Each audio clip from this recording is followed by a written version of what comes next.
Assessore Roberti, dalla concertazione con il Comune di Trieste nasce una grandissima opportunità a livello mondiale, il primo campus per le scuole triestine. Le concertazioni servono a questo, a trovare quei progetti che cambiano il volto dei territori e danno risposte a intere comunità, anche andando oltre dei confini che sono prettamente quelli comunali. In questo caso penso che l'operazione del campus di Via Rossetti a Trieste sia un esempio di quanto si riesca a fare con queste risorse pubbliche, se spese bene e con idee buone. Si andrà a costruire in sostanza il primo, veramente penso in Italia, campus per gli studenti delle scuole superiori, dove potranno aggregarsi più istituti, potranno usufruire di servizi comuni, ma anche di attività ludiche, di passatempo comuni. Quindi io mi immagino quest'area enorme, oltre 12 ettari, quest'area enorme dove ci saranno sì le scuole, ma anche biblioteche comuni, palestre comuni, locali pubblici comuni, mense comuni e quant'altro.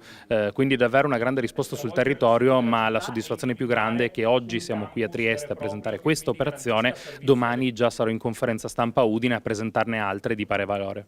Che tipo di cronoprogramma possiamo immaginare per il primo campus triestino?